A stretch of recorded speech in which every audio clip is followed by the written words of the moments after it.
बधाय च। पृथ्वी का भार हल्का करना था। आज भगवान ने कंस का वध किया। इधर जरासंध महाभारत की लड़ाई में आपको बता दें, पूरे महाभारत की लड़ाई में 18 अक्षौणी सेना की लड़ाई हुई, लेकिन अकेले 23 अक्षौणी सेना लेकर के जरासंध मथुरा पर चढ़ाई किया। एक बार नहीं 17 बार किया।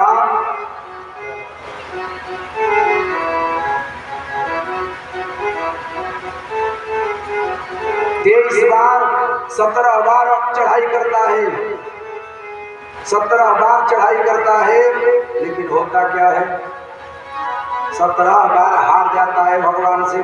अंत में 18वीं बार चढ़ाई करता है। 18वीं बार चढ़ाई करता हो भी कैसे? कहता है कि हे ब्राह्मण देवता, 108 ब्राह्मणों को लगा दिया पंख से और कहा कि सब लोग इस महामंत्र का जप करिए। यदि मैं हार करके आया तो सारे ब्राह्मणों का वध कर दूंगा, मैं जीत करके आया तो माला माल कर दूंगा, जीवन दान दे दूंगा। सारे ब्राह्मण देवता माला में हाथ डाल करके यही जपते हैं कि हे प्रभु हमें बचा लो, हमें बचा लो। भगवान युद्ध में से क्या करते हैं, देखते हैं कि एक नाम तो मेरा माखन चोर है, दूसरा नाम चित चोर है, तीसरा नाम वस्त्र चोर है, लेकिन एक और नाम पड़ जाए जिससे कोई फर्क नहीं पड़ने वाला। सारे ब्राह्मणों को बचाने के लिए भगवान रणछोड़ बन गए। बोलिए रणछोड़ भगवान की जय। आज हमारी पटनवा पुल के पास जो पटनवा पुल है वही रणछोड़ भगवान का उस समय की मूर्ति है। आप कभी भी जाने तो पटनवा पुल के पास रणछोड़ भगवान का मंदिर है। इतना दिव्य है, उसमें भगवान के सारे अवतारों की तस्वीर एक साथ है। 5000 वर्ष पुरानी वह मूर्ति आज भी देखने को मिलती है, जिनका नाम रणछोड़ भगवान ही है। आप लोगों को शायद पता नहीं है, इसलिए मैं प्रकाश डालता हूँ कि आप लोग जरूर दर्शन करने जाएंगे। भगवान वही रणछोड़ है, वही से भागे थे। आज रणछोड़ भगवान का पावन स्थली है, जहाँ हर वर्ष यज्ञ होता है, हर वर्ष प्रवचन होता है, और वहाँ आज भी सब्जी की दुकानें लगती हैं। चारों तरफ सब्जी वाले सब्जी लगा करके बेचते हैं। कोई दिन विशेष है, लेकिन देखिए महाराज, इधर जरासंध चढ़ाई किया, भगवान से युद्ध किया। भगवान और बलराम जी बोले कि युद्ध करना चाहिए, भगवान बोले नहीं करना चाहिए। बोले क्यों? अरे जिस ब्राह्मण के द्वारा हमारी पूजा होती है। आज पंडित जी लोग न कहें ए बाबू तरी कथा सुने, इसमें सावन के पावन महीना का तो कोई कथा नहीं सुनेगा। बरिस बरिस का दिन व्यतीत हो जाता है, अपने मन से तो अगरबत्ती दिखाना लोग नहीं चाहते। ये तो ग्रहों की कुदृष्टि है कि सब करना पड़ता है। कभी किसी के ऊपर राहु चढ़ा गया तो उसका बिजनेस ही ठप हो गया, किसी के ऊपर केतु है तो वह शरीर से दुखित हो गया, किसी के ऊपर शनि की महादशा चल पड़ी तो व्यवसाय के साथ बेटे को भी दुख हो गया। तरह तरह की पीड़ा बढ़ जाती है इन पाप ग्रहों की वजह से, अथवा शुभ ग्रहों की कुदृष्टि भी जब कुसमय में पड़ती है, बुरे समय में, तो निस्संदेह इंसान का समय बुरा हो जाता है। इसलिए ध्यान रहे, हमारे ग्रह कब ठीक रहेंगे? जब हम स्वतः घर में दिन बना हुआ है, सूर्यवार, सोमवार, मंगलवार, बुधवार, दिनों के हिसाब से वस्त्र पहनने चाहिए, ऐसा करना चाहिए। लेकिन अगर वह सुविधा न हो सके तो अधिकतम कभी काले वस्त्र पहनने ही नहीं चाहिए। ध्यान दीजिए, काला कपड़ा पहनने से ग्रहों की कुदृष्टि पड़ती है। वह क्यों पहना जाता है? यदि कोई किसी प्रकार की कुदृष्टि रखने वाली स्त्री हो तो काला वस्त्र थोड़ा सा कहीं यंत्र इत्यादि माध्यम में पहन लीजिए, लेकिन ऐसे नहीं पहनना चाहिए। भगवान भक्ति करना ही करना है। आखिरकार भगवान रणछोड़ बन करके वहां से भाग गए। लेकिन देखिए, जरासंध अकेले नहीं युद्ध करता है, उसके साथ मलक्ष देश का राजा कालजवन, वो भी उसी में सम्मिलित हो जाता है। और वो भी क्या करता है, युद्ध में लगा दौड़ाने। अंत में भगवान भागे भागे गए, पर्वत के उच्च शिखर पर गए, नीचे से आग लगा दिए सब। भगवान जल में छलांग लगा दिए और जल के देवता वरुण और विश्वकर्मा को आदेश किए, किसी में द्वारिकापुरी का निर्माण कर दो।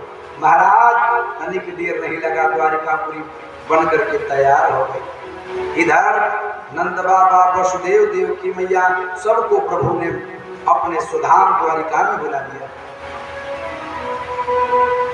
फिर प्रभु ने सोचा इसका उपाय करना पड़ेगा।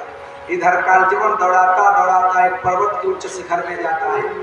भगवान महासंग्राम के समय के मुचकुंद जी महाराज, देवासुर संग्राम जब हुआ उस समय मुचकुंद जी महाराज ने देवराज इंद्र की बड़ी मदद की थी, देवराज इंद्र की बड़ी सहायता की। अंत में इतनी थकान हो गई, बोले कि प्रभु हम सोना चाहते हैं। कहे कि ठीक है, इस कंदरा में सो जाइए। वो कई वर्षों तक सोते हैं एक बार। महाराज सोए तो बोले कि जगाना नहीं है किसी को, मैं कई युगों तक सोऊंगा। बोले तो जो मुझे जगाएगा वो जल करके भस्म हो जाएगा। यह बात भगवान को पता थी। भगवान भागे भागे उस कंदरा में गए और जा करके अपना पीताम्बर मुचकुंद जी के ऊपर उड़ा दिए और उड़ा करके अंदर जाके छिप गए। जैसे ही कालजवन आया 2-4 लत्ती मुचकुंद जी को लगाया, 2-4 लात मार दिया। बस मुचकुंद जी जैसे ही जगे, महाराज तक्षण उनके नेत्र की ज्योति जैसे ही पड़ी, महाराज वह जल करके राख हो गया। इस प्रकार से कालजवन का उद्धार मुचकुंद जी के द्वारा हुआ। यही जरासंध है मथुरा की गद्दी पर बिना ताताइयों के हक में गया। फिर प्रभु ने सोचा इसका कल्याण करना पड़ेगा, इसका कल्याण करना पड़ेगा।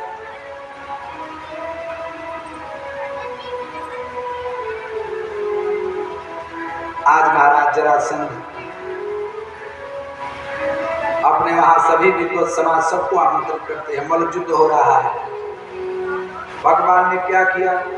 भगवान बोले हे युधिष्ठिर, यदि राजसू जगह करते हो तो सभी राजाओं को जीतना पड़ेगा। ऐसे नहीं पाओगे, जीतोगे तो ही तुम राजा बनोगे। राजसू जगह में ये हुआ कि सबसे बड़ा रोड़ा जरासंध है, इसको हराना जरूरी है। भगवान अर्जुन, भीमसेन इनको लिए और क्या बनाए, साधु महात्मा का भेष, ब्राह्मण का भेष। क्षत्रिय कुमार है लेकिन ब्राह्मण भेष बना करके पहुंच गए। सबने कुछ न कुछ मांगा। शाम के समय जब जरासंध आया तो उसे बोला कि मांगिए ब्राह्मण देवता, आप क्या चाहते हैं? इन लोगों ने कहा अगर देना हो तो हे जरासंध तुम हमसे युद्ध करो। बोले ठीक है, युद्ध करेंगे लेकिन परिचय तो दो अपना। कहे कि मेरा नाम द्वारकेश है, मैं कन्हैया हूँ। बोला तुमसे युद्ध बिल्कुल नहीं करेंगे क्योंकि तुम भगौड़े हो, रण छोड़ करके भाग गए, इसलिए हम तुमसे युद्ध नहीं करेंगे। दूसरे कौन है? तो ये अर्जुन है, ये तो मेरा अनुज है, मुझसे छोटा है, मैं इससे युद्ध नहीं करूंगा। फिर बात हुई कि किससे करोगे? ये कौन है? तो भीमसेन। बोले हाँ इससे युद्ध करूंगा। बोले क्यों?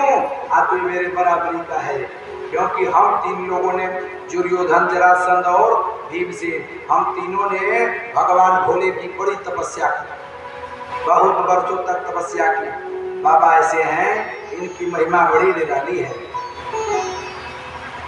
बाबा ऐसे हैं कि इनकी महिमा बड़ी निराली है।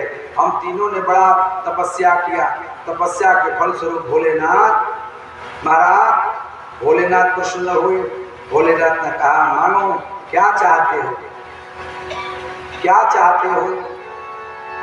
लेकिन संयोग ऐसा था उसमें भीमसेन को भूख लग जाती है और भीमसेन चले गए भोजन करने। कहे हमको भोजन करना है, अब हमसे रहा नहीं जाता। कुछ देर बाद ही भगवान भोलेनाथ प्रसन्न हो गए। दोनों को वरदान दिए, क्या? जाओ हम तुम्हें 10-10 हजार हाथियों का बल प्रदान करते हैं। किसको? दुर्योधन को और जरासंध को। इनको 10-10 हजार हाथियों का बल मिल गया। बाद में भीमसेन को लगे चिढ़ाने लोग, अरे तू तो भोजन भट्ट है, तू तो खातुन है, तेरा बड़ा पेट है, संसार का भोजन खा जाता है। अंत में भीमसेन को लज्जा आ गई। कहे कि मैं भी यहाँ से तभी जाऊंगा जब तक कुछ वरदान नहीं पाऊंगा। भोलेनाथ का छोड़ करके तपस्या माँ पार्वती की तपस्या करने लगे। माँ पार्वती ने जब प्रसन्न, माँ पार्वती जब प्रसन्न होती है तो कहती है मांगो भीम, क्या मांगते हो? भीमसेन ने कहा मैया आप सब जानते हैं। मैया ने कहा ठीक है, चलो मैं तुझे वरदान देती हूँ, इन दोनों का बल तुम्हारे हाथों होगा और 10,000 हाथियों का बल भी प्रदान करती हूँ। दोनों वरदान मिलाना। माँ की खूब सुंदर अनय विनय करने लगे। आइए उस माँ के चरणों में हम अपने प्रीत समर्पित करते हैं। जग जननी भवानी माँ हम तुझे बुलाए, जग जननी भवानी माँ हम तुझे बुलाएंगे। ओ सेना वाली माँ हम तुझे बुलाएंगे। ओ सेना वाली माँ हम तुझे बुलाएंगे। हम तुझे बुलाएंगे मैया, तुझे मनाएंगे। हम तुझे बुलाएंगे मैया, तुझे बुलाएंगे। भवानी माँ हम तुझे बुलाएंगे। जग जननी भवानी माँ तुझे बुलाएंगे।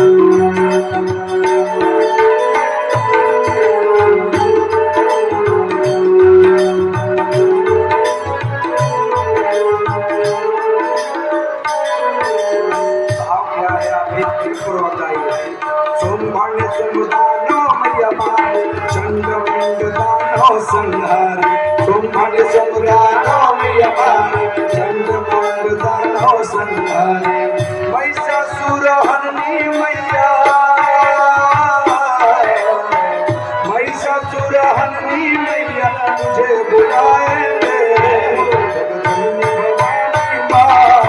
हम तुझे बुलाएंगे। जग जननी भवानी माँ हम तुझे बुलाएंगे। जग जननी भवानी माँ हम तुझे बुलाएंगे।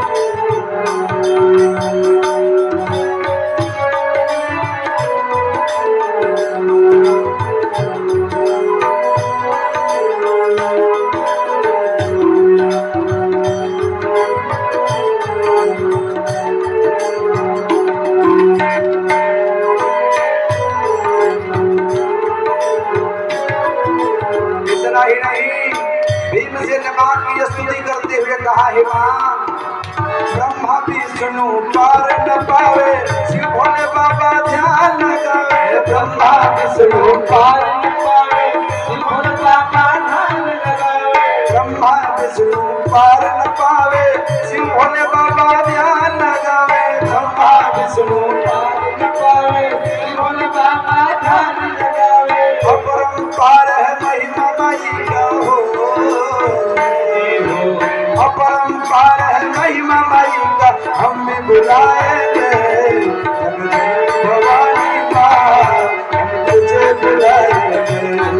जग जननी भवानी माँ हम तुझे बुलाएंगे। ओ अजय माँ, ओ अजय ओ जय माँ, ओ आजा माँ। ओ अजय माँ, अजय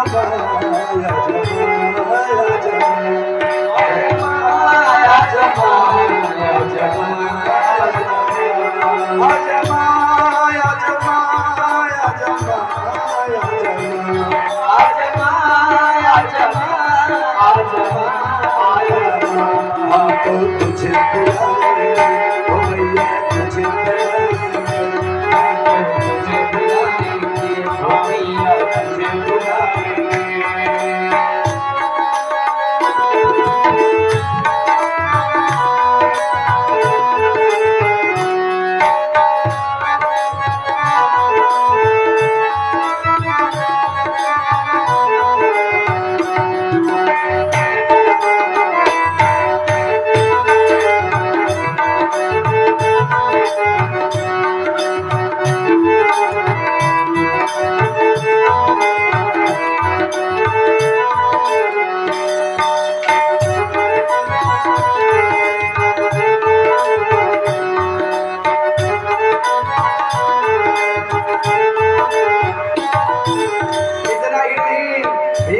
उसने कहा माँ तेरे तो 9 रूप हैं, कभी महाकाली बनती है, कभी महालक्ष्मी बनती है, कभी ज्ञान का खान के लिए सरस्वती माँ भी बन जाती है।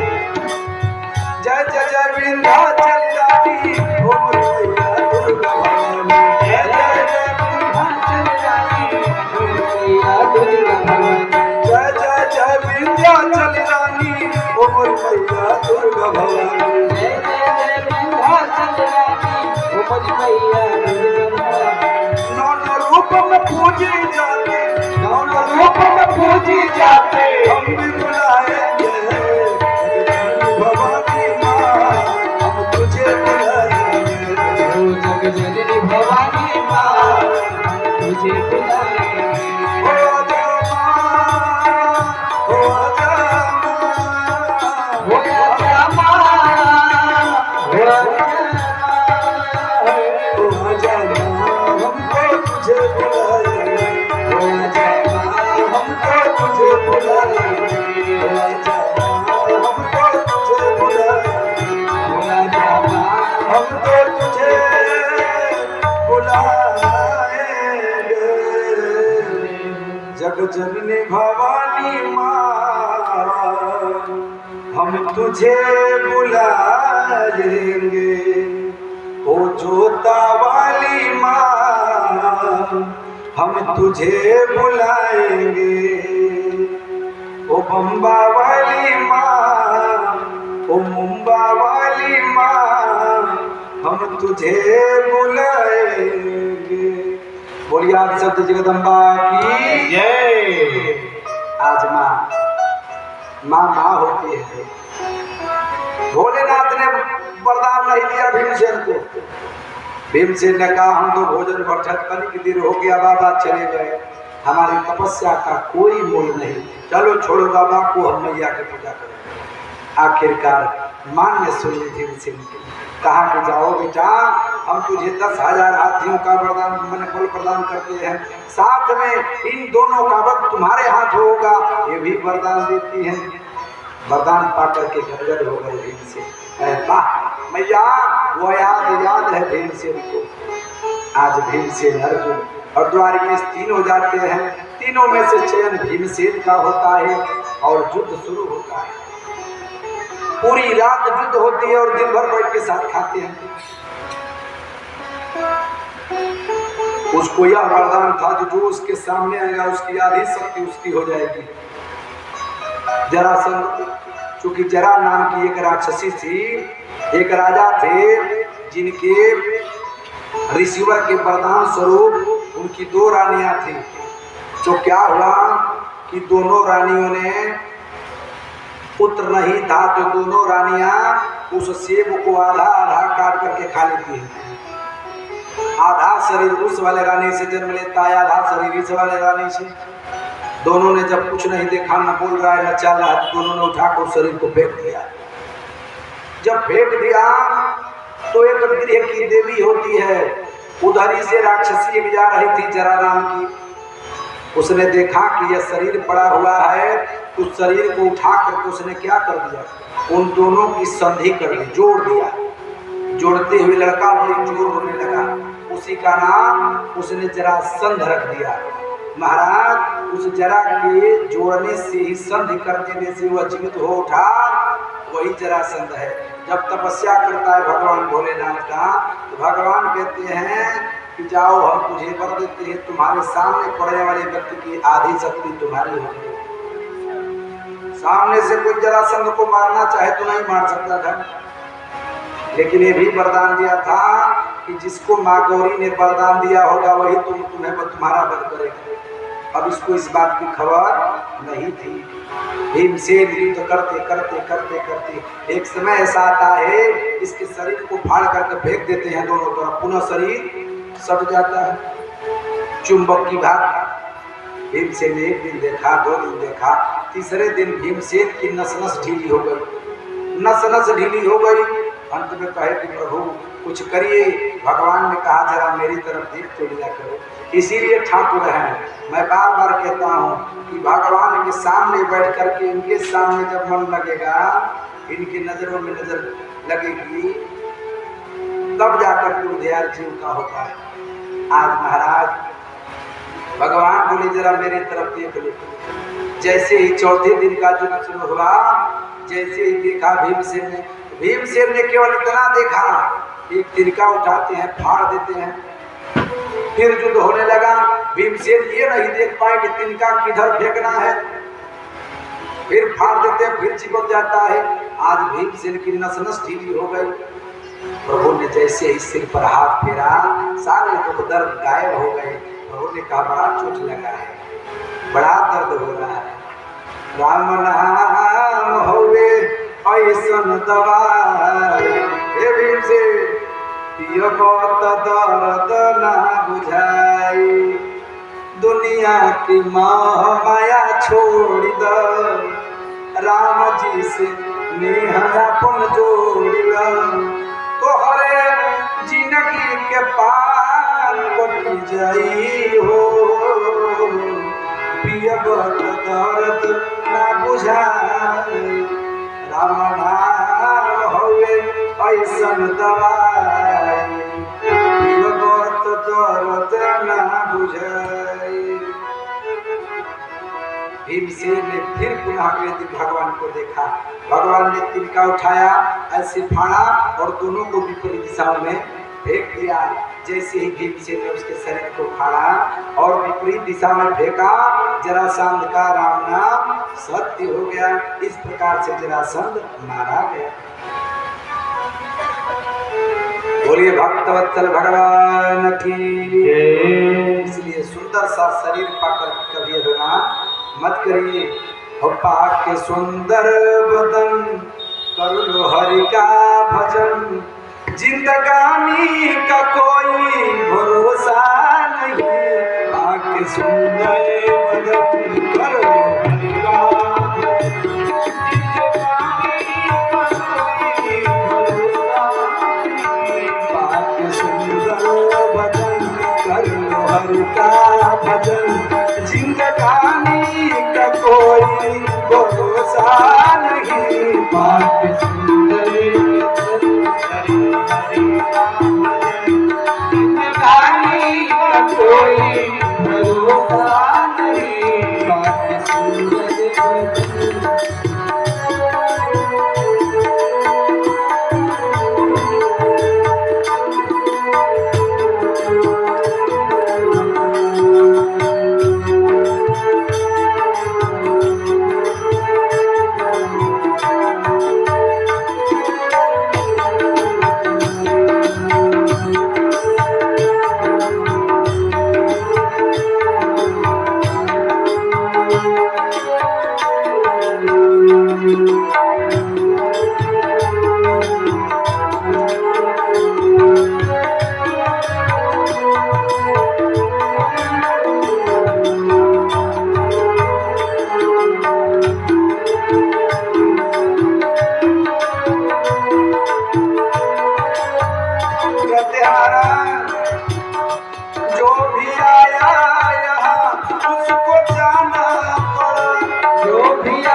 उसको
राजा जय कितनी रानी राजधानी का कोई भरोसा नहीं, हो राजधानी का कोई भरोसा नहीं। बात सुंदर बदन हल्का भजन, जिंदगानी का कोई भरोसा नहीं। बात सुंदर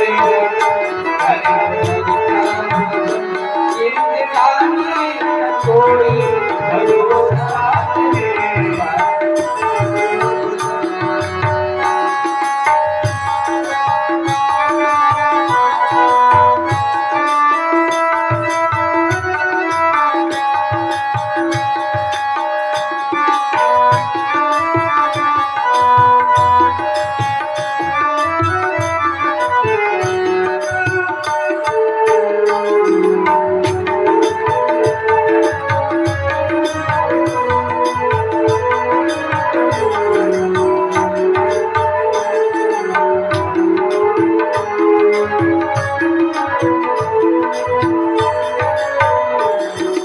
भाव बड़ा सुंदर है। खाली हाथों से प्यारा सिकंदर गए, खाली हाथों से प्यारा सिकंदर गए। सब खजाने की चाबी यही रह गए, सब खजाने की चाबी यही है। जो भी आया है वो एक दिन चल जाएंगे, जो भी आया